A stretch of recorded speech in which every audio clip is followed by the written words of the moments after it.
श्रीमद् भगवत गीता यथारूप अध्याय 18 उपसंहार संन्यास की सिद्धि। श्लोक 18.48 सहजं कर्म कौन्तेय सदोषम् अपि न त्याज्येत सर्वारम्भा हि दोषेण धूमेन अग्नि इव आविर्ता। भावार्थ, प्रत्येक उद्योग प्रयास किसी न किसी दोष से आवृत होता है, जिस प्रकार अग्नि धुएं से आवृत रहती है। अतएव हे कुंती पुत्र, मनुष्य को चाहिए कि स्वभाव से उत्पन्न कर्म को भले ही वह दोषपूर्ण क्यों न हो, कभी त्यागे नहीं। तात्पर्य, बद्ध जीवन में सारा कर्म भौतिक गुणों से दूषित रहता है। यहाँ तक कि ब्राह्मण तक को ऐसे यज्ञ करने पड़ते हैं जिनमें पशु हत्या अनिवार्य है।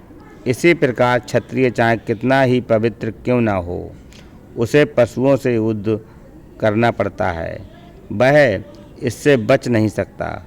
इसी प्रकार एक व्यापारी को चाहे वह कितना ही पवित्र क्यों न हो, अपने व्यापार में बने रहने के लिए कभी कभी लाभ को छिपाना पड़ता है या कभी कभी काला बाजारी चलाना पड़ता है।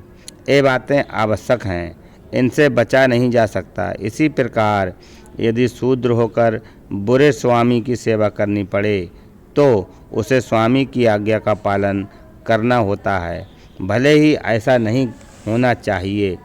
इन सब दोषों के होते हुए भी मनुष्य को अपने निर्दिष्ट कर्तव्य करते रहना चाहिए, क्योंकि वे स्वभावगत हैं।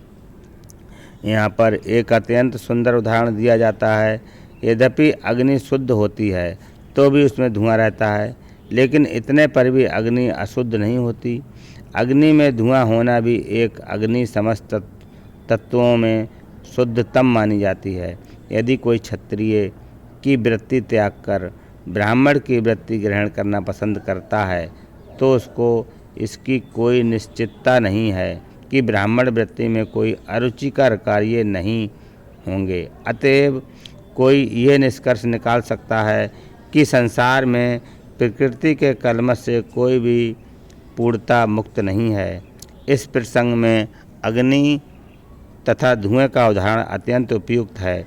यदि जाड़े के दिनों में कोई अग्नि में कोयला निकालता है तो कभी कभी धुएं से आँखें तथा शरीर के अन्य भाग दुखते हैं, लेकिन इन प्रतिकूल परिस्थितियों के बावजूद भी अग्नि को तापा जाता है।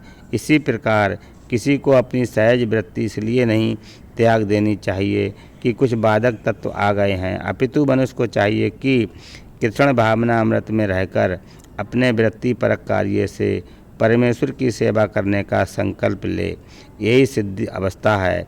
यदि कोई भी वृत्ति परक कार्य भगवान को प्रसन्न करने के लिए किया जाता है तो उस कार्य के सारे दोष शुद्ध हो जाते हैं।